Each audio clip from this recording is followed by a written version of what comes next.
The Buddha, the Indian sage whose story inspired one of the world's great religions, Buddhism, the fourth largest religion in the world.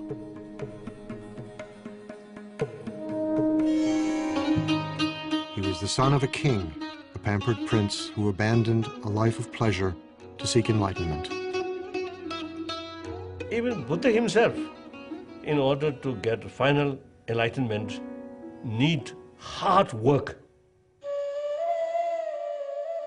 It was an arduous spiritual journey. He was eating 1 grain of rice per day. He was standing on 1 foot. He was sleeping on nails. Meditating under the Bodhi tree, he attained the supreme wisdom.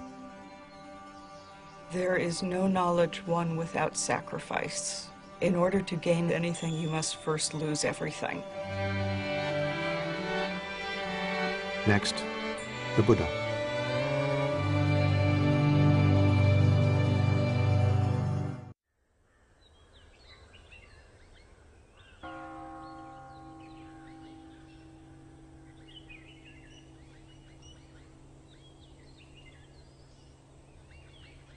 "2,500 years ago, nestled in a fertile valley along the border between India and Nepal, a child was born who was to become the Buddha.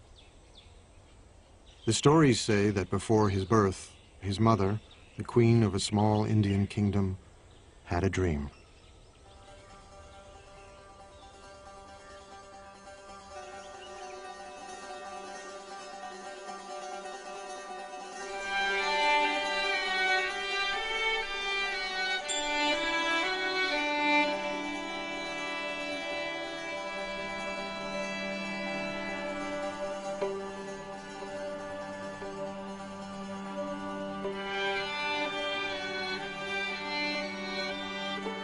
A beautiful white elephant offered the queen a lotus flower and then entered the side of her body.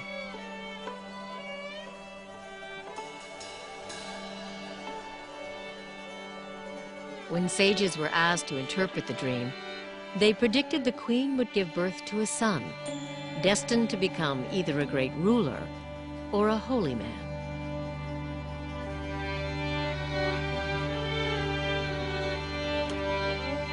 One day, they said, he would either conquer the world or become an enlightened being, the Buddha. People like stories. It is one of the ways we learn. The story of the Buddha's life is an archetypal journey, but it is a means to an end. It is not an end.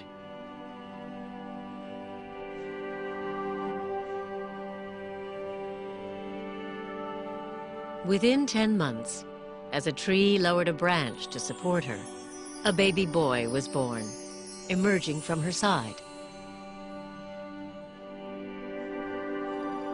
7 days later, the queen died.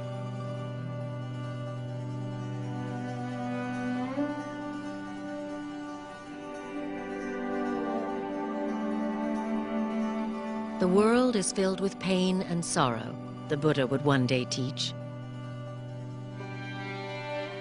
But I have found a serenity, he told his followers, that you can find too.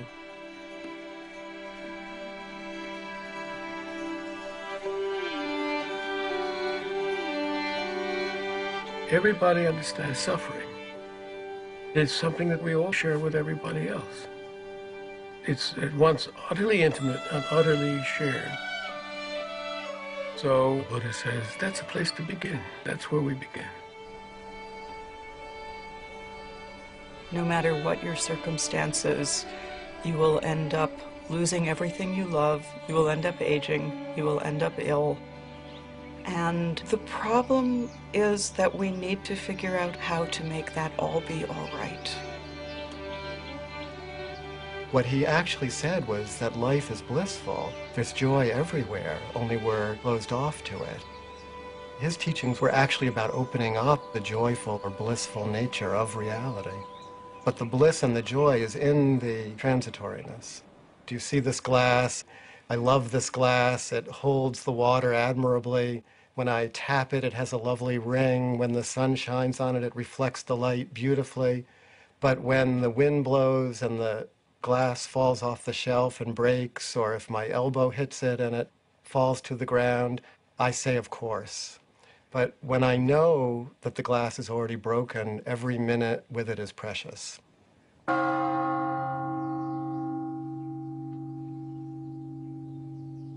Everybody, every human being wants happiness. And Buddha, he acts like a teacher. You are your own master. Future, everything depends on your own shoulder. Buddha's responsibility is just to show the path. That's all. The Buddha can shine out from the eyes of anybody. Inside the buffeting of an ordinary human life, at any moment what the Buddha found, we can find.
In southern Nepal, at the foot of the Himalayas, is one of the world's holiest places, Lumbini, where, according to the sacred tales, the Buddha was born.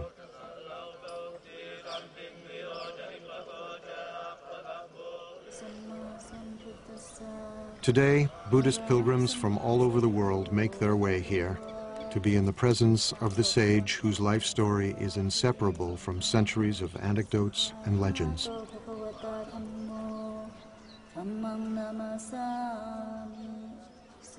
There are countless stories of the Buddha. Each tradition, each culture, each time period has their own stories.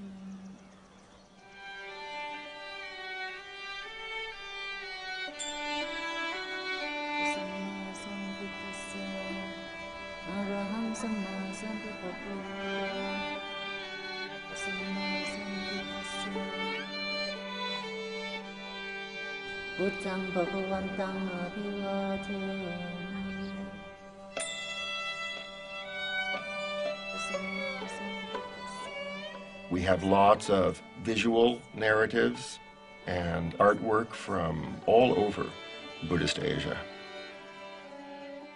But the first written material, actually, the first biography, say, of the Buddha, really, we don't see that before about 500 years after his death. For the first few centuries, Buddhist narrative was oral.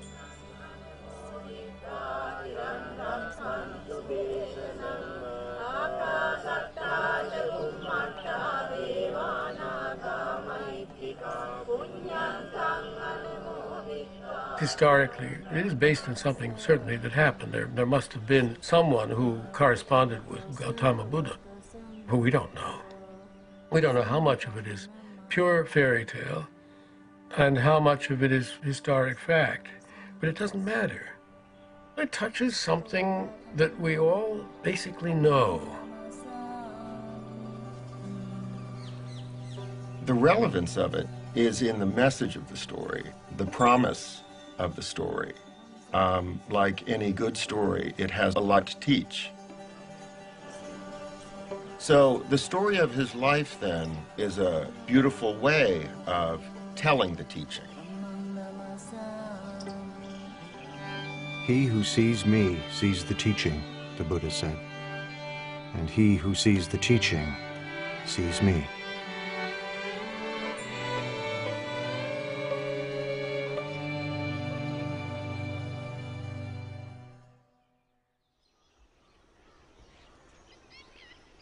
Born some 500 years before the birth of Jesus, the Buddha would grow to manhood in a town vanished long ago.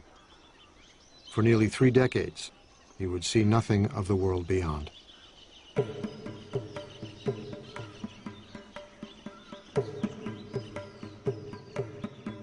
The tales say he was the son of a king, raised in a palace with every imaginable luxury. He was called Siddhartha Gautama, a prince among a clan of warriors. When I was a child, he said, I was delicately brought up, most delicately. A white sunshade was held over me day and night to protect me from cold, heat, dust, dirt, and dew. My father gave me 3 lotus ponds. One where red lotuses bloomed. One where white lotuses bloomed. One where blue lotuses bloomed. The father wants him to be a king, wants him to conquer the world, to be the emperor of India, which at that time was 16 different kingdoms. And it was predicted that he would be able to conquer wherever he wanted if he remained as a king. So the father was creating this artificial environment to coddle him. His father wanted to prevent him from ever noticing that anything might be wrong with the world, because he hoped that he would stay in the life they knew and loved and not go off as was predicted at his birth, and possibly become a spiritual teacher rather than a king. Shielded from pain and suffering, Siddhartha indulged in a life of pure pleasure. Every whim satisfied, every desire fulfilled. I wore the most costly garments, ate the finest foods. I was surrounded by beautiful women.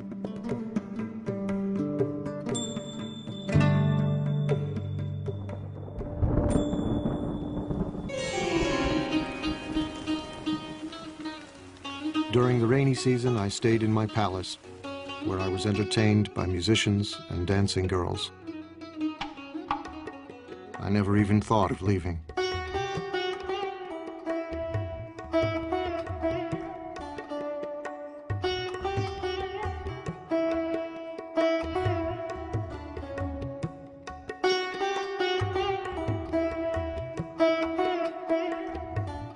When he was 16, his father, drawing him tighter into palace life, married him to his cousin.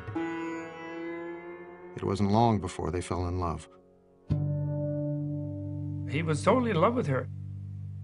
There is a story that on their honeymoon, which was about 10 years long, at one time they rolled off the roof that they were making love on while in union, and they fell down but landed in a bed of lotuses and lilies and didn't notice they had fallen.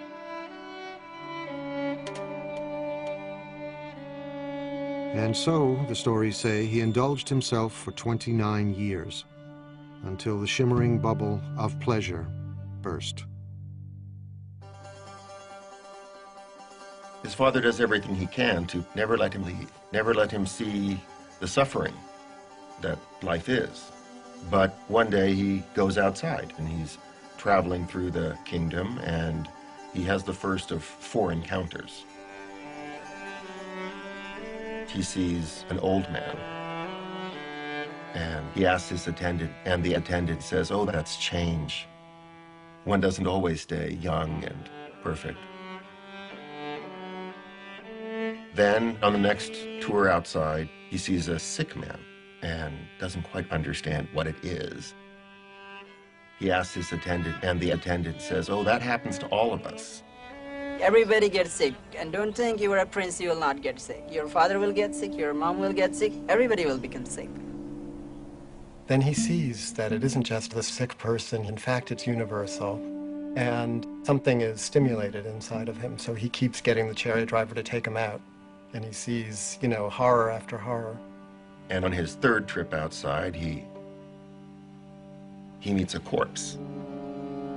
And he recognizes impermanence and suffering and death as the real state of things. The world that he had been protected from, shielded from, kept from seeing. And he was shocked. You know, he was shocked, and he realized, this is my fate too. I will also become old. I will also become ill. I will also die. How do I deal with these things? These are universal questions in any human being's life.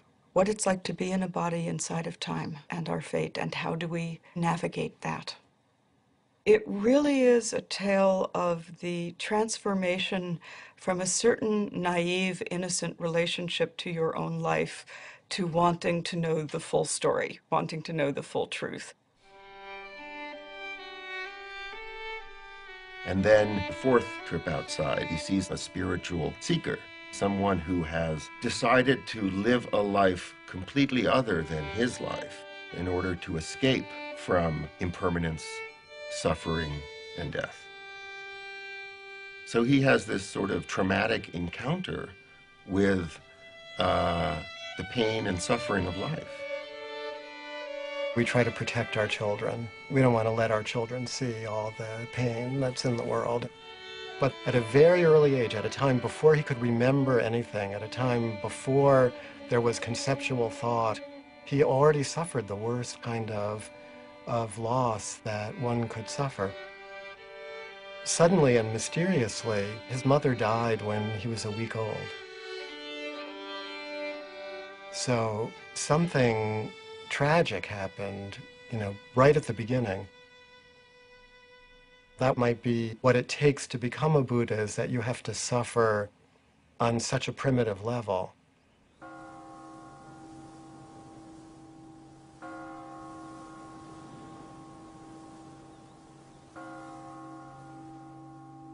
"29 years old, profoundly troubled, Siddhartha was determined to comprehend the nature of suffering. He resolved to leave the palace. His wife had just given birth to a baby boy. Siddhartha called him Rahula, fetter. He names his son Fetter. He names his son Ball and Chain.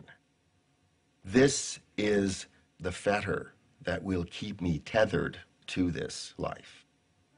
This is what will keep me imprisoned.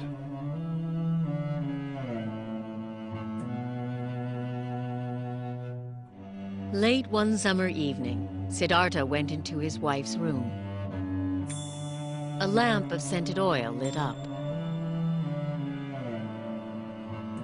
His wife lay sleeping on a bed strewn with flowers, cradling their newborn son in her arms.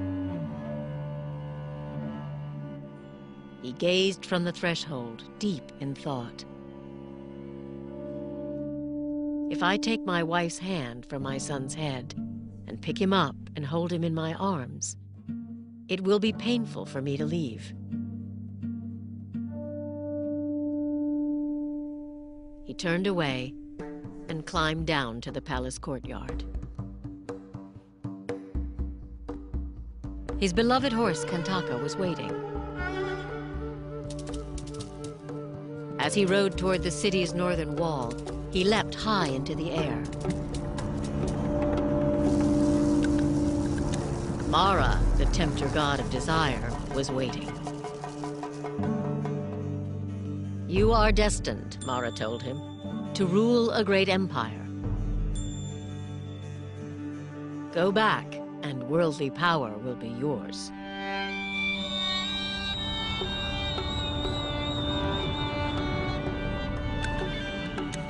Siddhartha refused.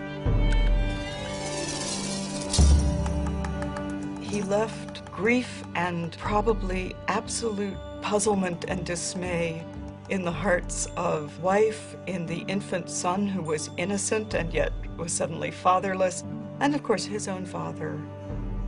But there is no knowledge won without sacrifice.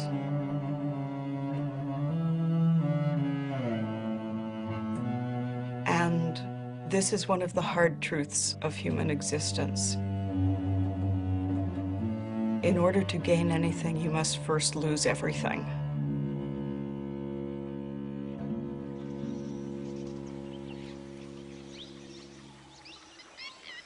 Siddhartha was alone in the world for the first time. On the bank of a nearby river, he drew his sword.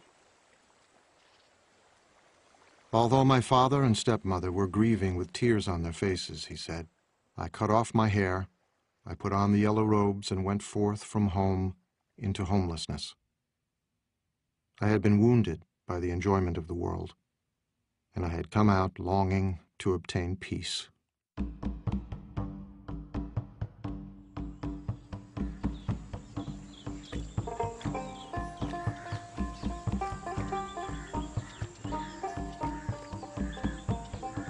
Siddhartha wandered south toward the holy Ganges River.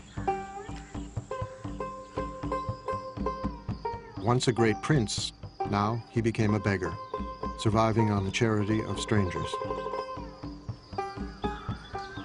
He slept on the cold ground in the dark forests of banyan, teak, and sal that covered the northeastern plain, frightening places where wild animals roamed and dangerous spirits were said to live. He's going out to see what there is. He's a seeker. He doesn't have a teaching yet. He doesn't have an understanding yet. He doesn't have an insight yet. He doesn't have a solution yet, but he recognizes the problem.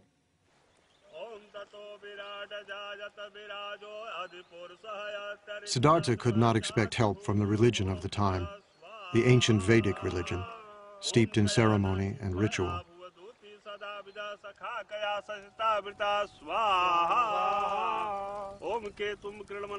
Some of its rituals still live on in ceremonies conducted by Hindu priests, who chant Vedic formulas more than 2,500 years old.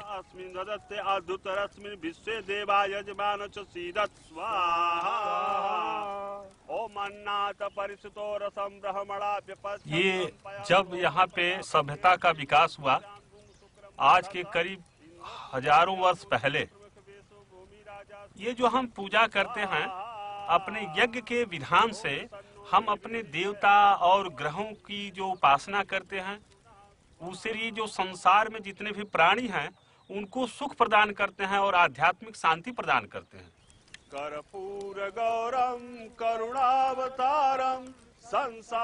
For centuries, the Vedic rituals had commanded respect for the gods and inspired conviction.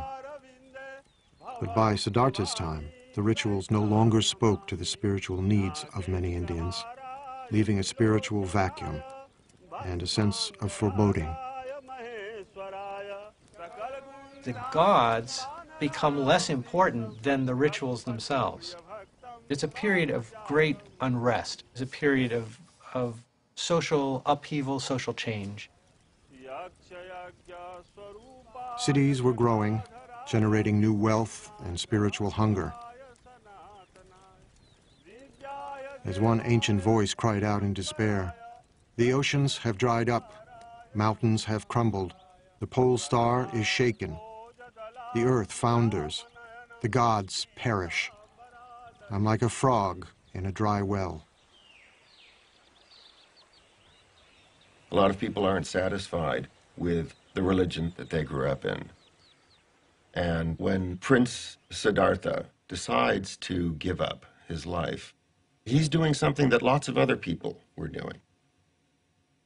Siddhartha joined thousands of searchers like himself, renunciants, men and even a few women who had renounced the world, embracing poverty and celibacy, living on the edge, just as spiritual seekers still do in India today.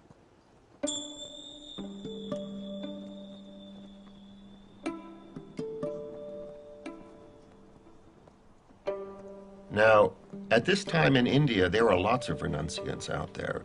It's a flourishing renunciant tradition. There are many different people who have given everything up and practice austerities and meditate in order to escape from the cycle of death and rebirth. The notion of reincarnation is something that's part of Indian culture, part of Indian civilization, part of Indian religion, that was there long before the Buddha. And it was the in a sense, the problem that the Buddha faced. Suffering didn't begin at birth and finish with death. Suffering was endless. Unless it was possible to find a way out, become enlightened, become a Buddha. In his time, there was a sense of death not being final, but of death leading inexorably to rebirth, and of suffering beings bound to the wheel of death and rebirth.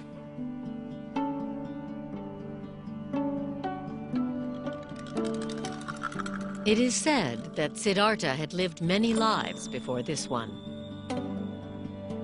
As countless animals,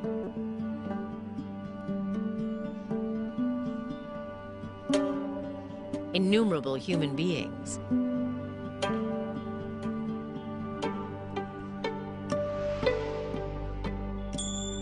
and even gods. Across 4 incalculable ages, the sacred texts say, and many eons, experiencing life in all its different forms.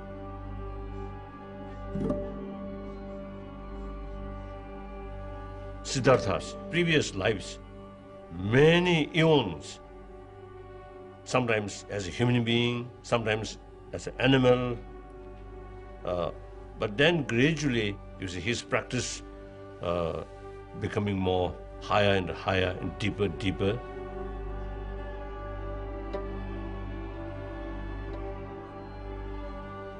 The idea is from life to life to progress more and more toward the enlightenment and become wiser and wiser. Some beings will stubbornly insist on their ignorance and their egotism, and they will charge ahead, grabbing and eating what they can in front of themselves and being dissatisfied, but thinking that the next bite will do it. And they will die and be reborn, die and be reborn in infinite times.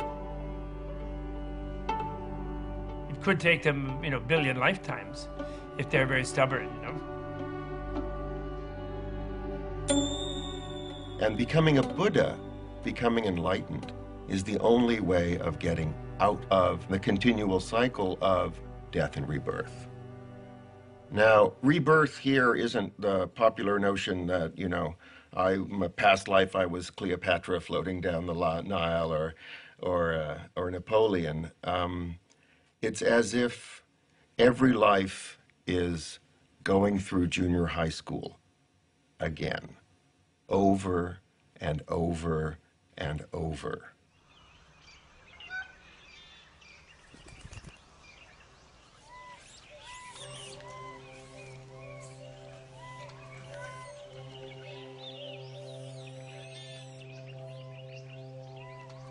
With the authority of the priests worn thin and wisdom seekers like Siddhartha roaming the countryside, holy men emerged, teaching their own spiritual disciplines.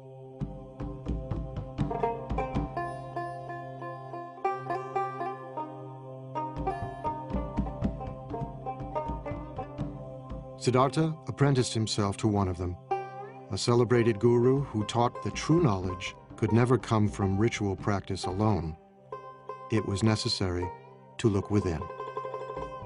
You may stay here with me, the guru told him. A wise person can soon dwell in his teacher's knowledge and experience it directly for himself. Siddhartha set himself to learn the rigorous practices the guru prescribed. The teachers of the time are already teaching forms of yoga and meditation, teaching that the self-reflective capacity of the mind can be put to use to tame the mind, to tame the passions. That was already established in India. And there were probably so many schools of yoga and meditation in those days, just as there are now.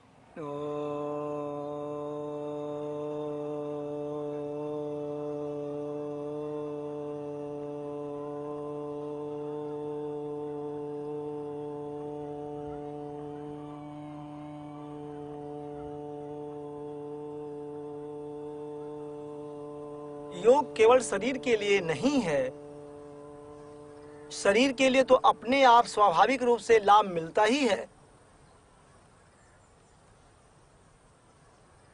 योग का जो मुख्य लक्ष्य है कि हम समाधि को प्राप्त कर जाएं। सर्वे भवन्तु सुखिना तुरंत नहीं आता। सर्वे बाय द साधना।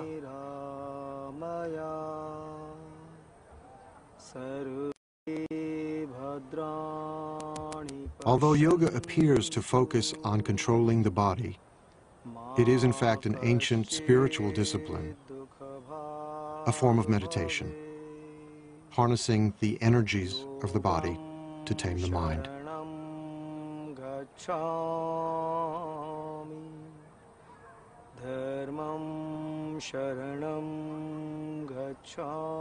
Some yogis learn to sit without moving for hours, breathing more and more slowly until they seem to be barely breathing at all.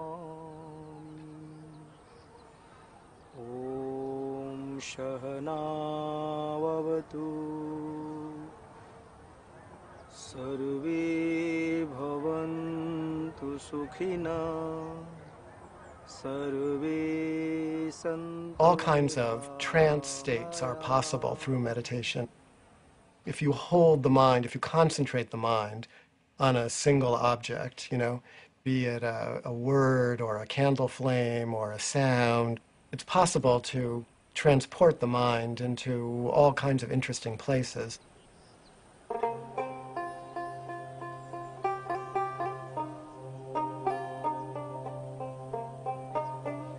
The person who was to become the Buddha was very good at all of those practices. He was a super student, doing these practices, taking them to their limit, and no matter what he did in these practices, he was still stuck in the pain that he set out with. He ascends to these very rarefied states of consciousness, but it's not permanent. And it does not bring penetrating truth into the nature of reality. So these become a temporary escape from the problem of existence, but they don't solve the problem.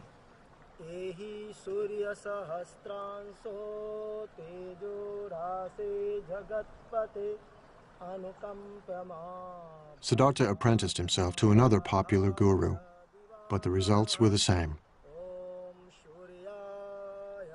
The thought occurred to me, he said later, this practice does not lead to direct knowledge, to deeper awareness. Disenchanted, he left this master too.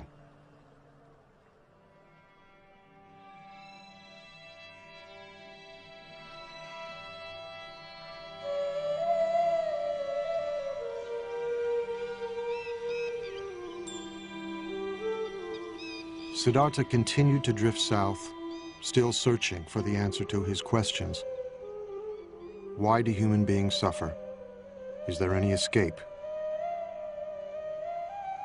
He's trying and trying and searching, and he already experienced extreme luxury, so now he tries extreme deprivation.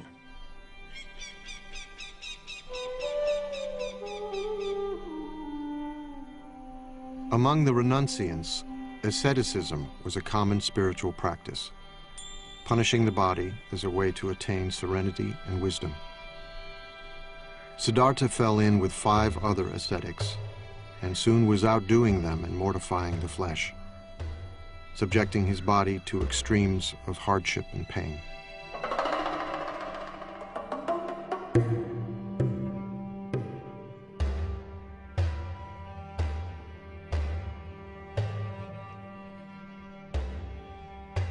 The body represents a fundamental problem.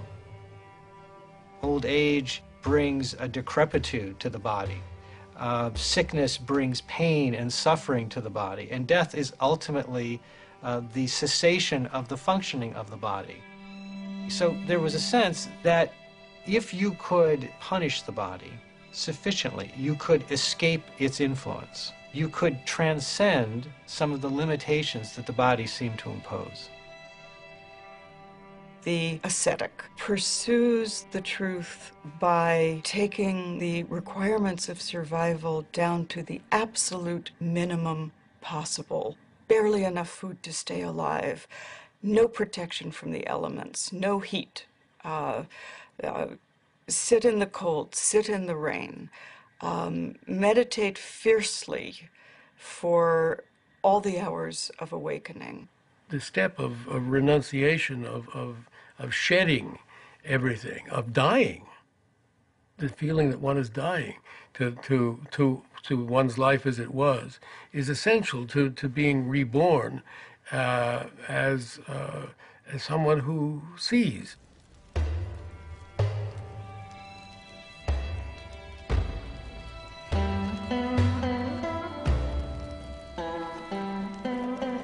Ascetics can still be seen in India, firm in the belief that by subduing the flesh, they can gain spiritual power. सत्य क्या है? एक time बुद्धि लेने में 24 घंटे में एक सेकंड अपने को प्रत्यक्ष बता देता है कि सत्य क्या है. हाँ, छोड़ दिया 16 उम्र में. इसलिए सोचता हूँ कि हर चीज मोह नहीं रखता. ये मार्ग जो आगे बढ़ने के लिए इसमें मैं मोह नहीं रखता. मोह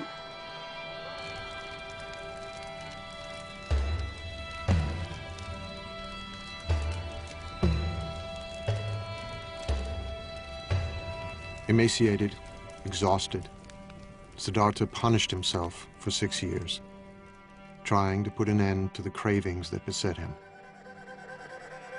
He tortures himself, trying to destroy anything within himself that he sees as bad. The spiritual traditions of that time said you can be liberated if you eliminate everything that's human, everything that's coarse and vulgar, every bit of anger, every bit of desire. If you wipe that out with force of will, then you can go into some kind of transcendental state. And the Buddha tried all that, and he became, the most anorectic of the anorectic ascetics. He was eating 1 grain of rice per day. He was drinking his own urine. He was standing on 1 foot. He was sleeping on nails. He did it all to the utmost.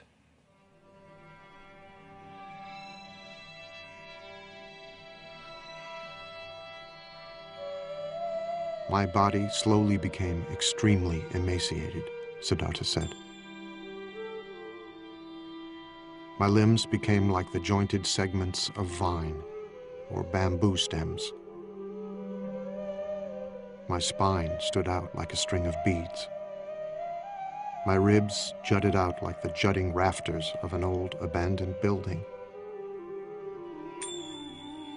The gleam of my eyes appeared to be sunk deep in my eye sockets, like the gleam of water deep in a well.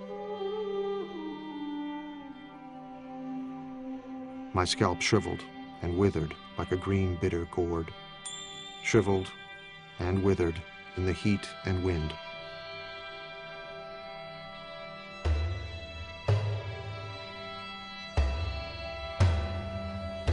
What he was trying to do was pushing his body to the most extreme that he could.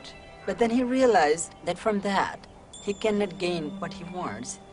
Trying to torture the body becomes too much. The whole attention is given to the body, nothing else. He surrendered himself completely to the hard training that he was given. And what he discovered, having tried this completely for many years, was that he had not answered his question. It hadn't worked. He was on the verge of death, dying, unawakened, when he remembered something.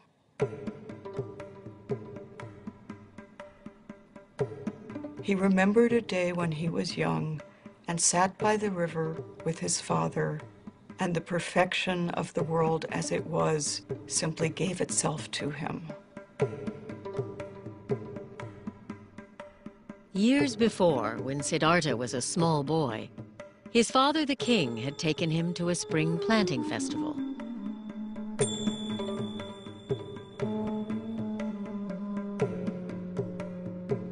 While he watched the ceremonial dancing, he looked down at the grass.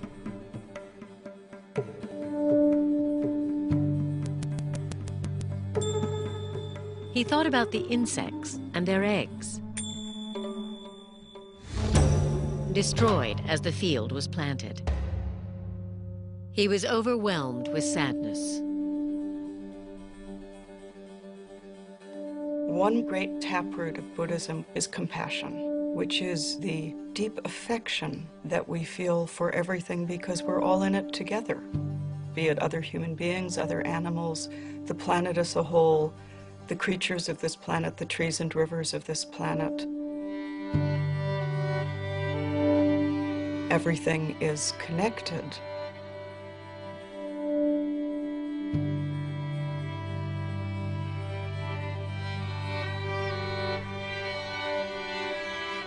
It was a beautiful day. His mind drifted.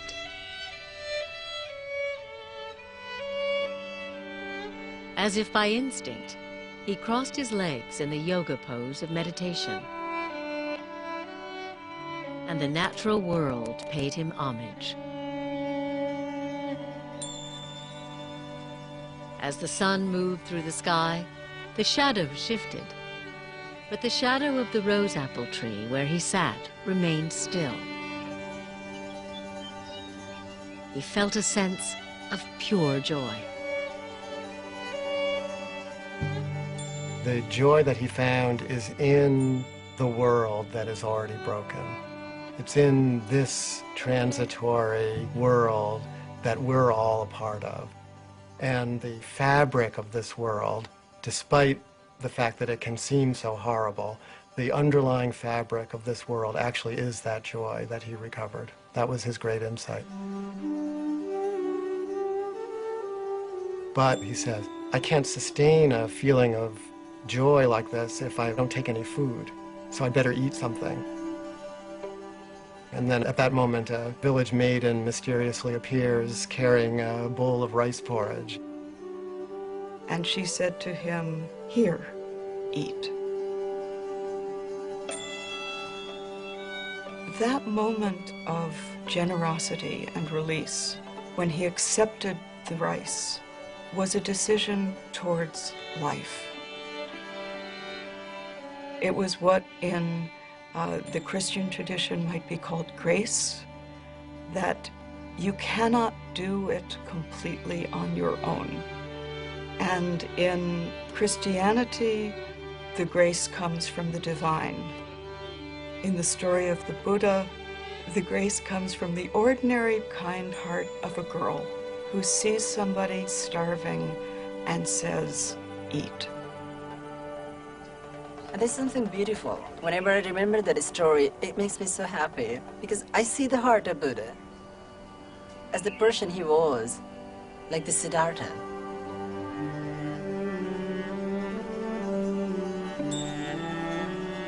This dish was the dish he used to be fed by his stepmother, rice pudding. He was missing that so much. And then he remembered maybe further and further, and he remembered about his wife, about his son, and the deepest emotions that he had suppressed. They overpowered. They came up. They were still there. He had a feeling of missing. He had a feeling of seeing his son, and a feeling of being near his loved ones. They were so powerful. Oh, this must have soaked his whole entire being. He was actually an utter failure. He had been clinging to the path of asceticism, and when he took the food, what followed was a return of his original question. Life is painful. Life involves change. This is still a problem. The problem didn't disappear.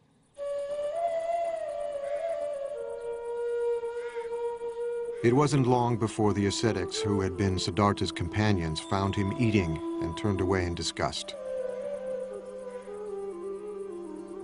Siddhartha loves luxury, they said. He has forsaken his spiritual practice. He has become extravagant. But the man who will become the Buddha realizes that extreme deprivation isn't the way to go. We can live as normal human beings. We can eat and drink. And in fact, we kind of need to eat and drink and be normal human beings in order to break through, in order to attain the kind of realization that he was looking for.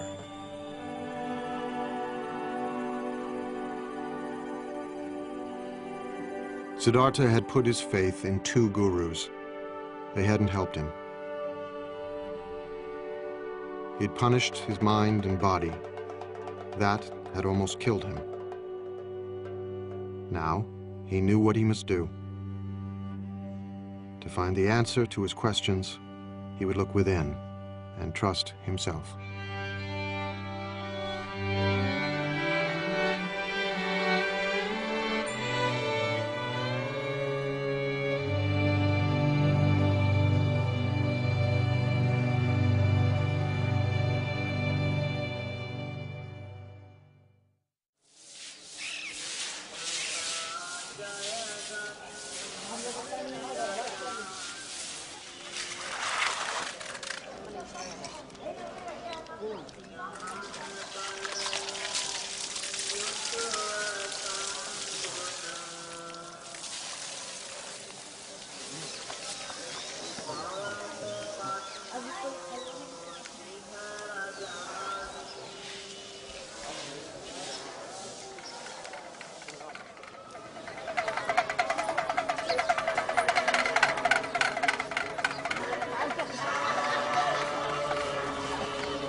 Bodh Gaya is a small town in northeastern India.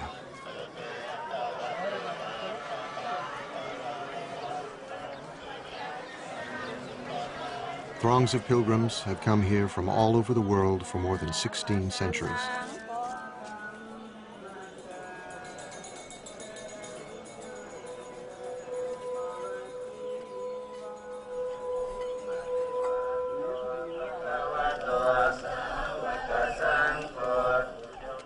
For Buddhists, there are hundreds of holy places, but none more sacred than this one.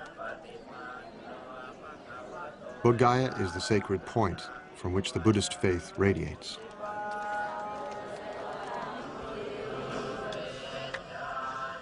Some pilgrims travel great distances, reciting prayers and prostrating themselves every step of the way.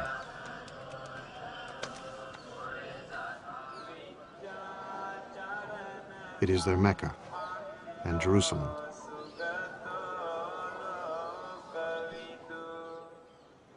Their Holy of Holies is not the imposing temple beside them, but a simple fig tree, Ficus religiosa, the Bodhi tree. The tree, it is said, is descended from the Buddha's tongue.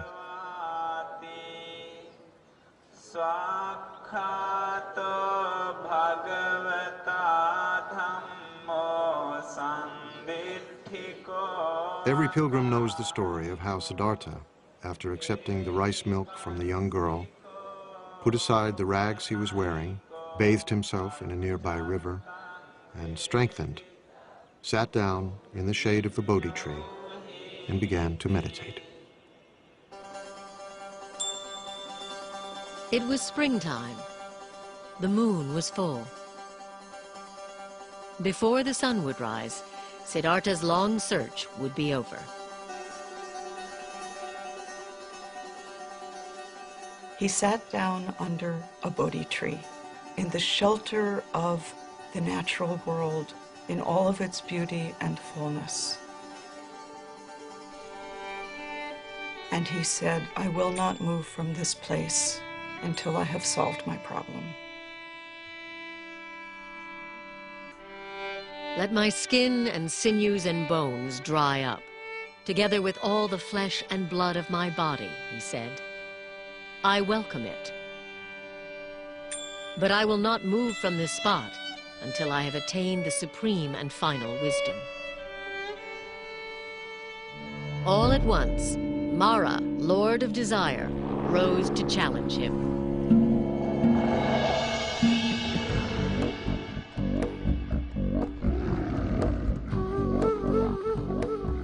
With an army of demons, he attacked.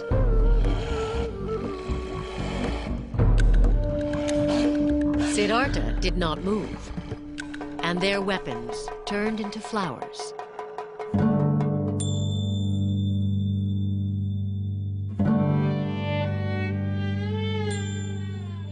Mara is the ruler of this realm of desire, this world that we all live in.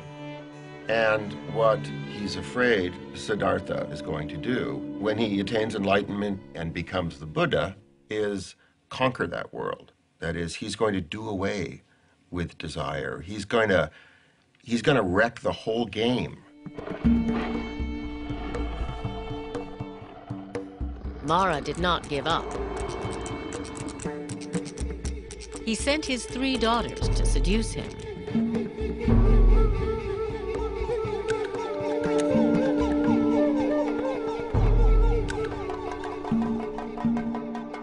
Siddhartha remained still. When he faces Mara, he faces himself and his own destructive capacity. But he's not the warrior trying to do battle with those qualities. He's discovered his own capacity for equanimity. He has become like, the top of the great Himalayan mountains, The weather is passing over him, storms are raging around him, and he sits like the top of the mountain, impassive, not in a trance state, totally aware of everything. So he frustrates Mara. Siddhartha resisted every temptation Mara could devise. The Lord of Desire had one final test.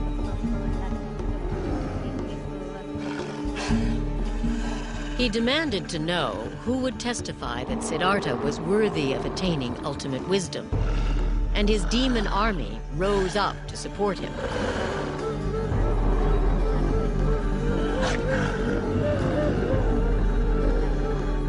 Siddhartha said nothing. He reached down and touched the ground, and the earth shuddered.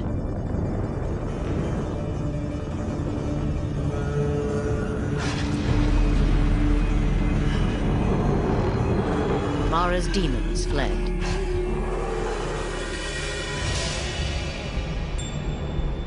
The Buddha reaches down and with his finger touches the earth. He says, "The earth is my witness."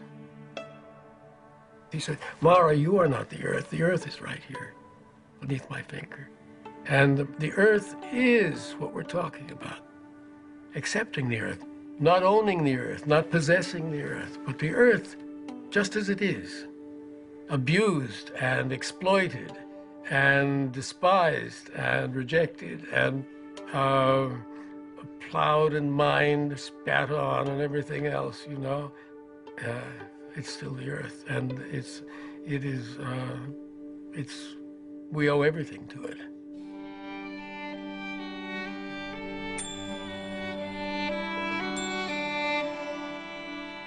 Siddhartha meditated throughout the night, and all his former lives passed before him.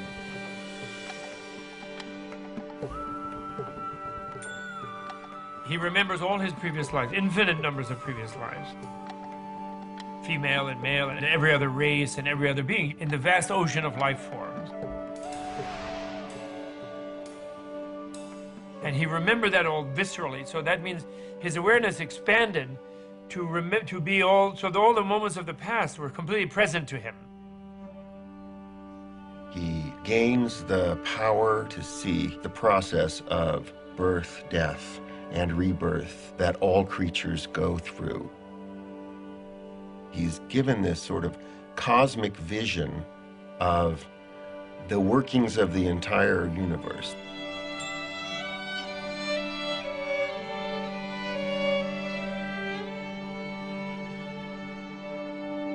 As the morning star appeared, he roared like a lion. "My mind," he said, "is at peace." The heavens shook, and the Bodhi tree rained down flowers. He had become the awakened one, the Buddha.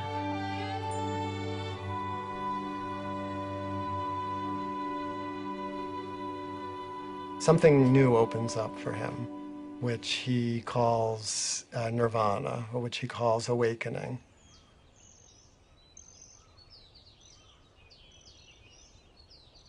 He said, "At this moment, all beings and I awaken together." So it was not just him, it was all the universe.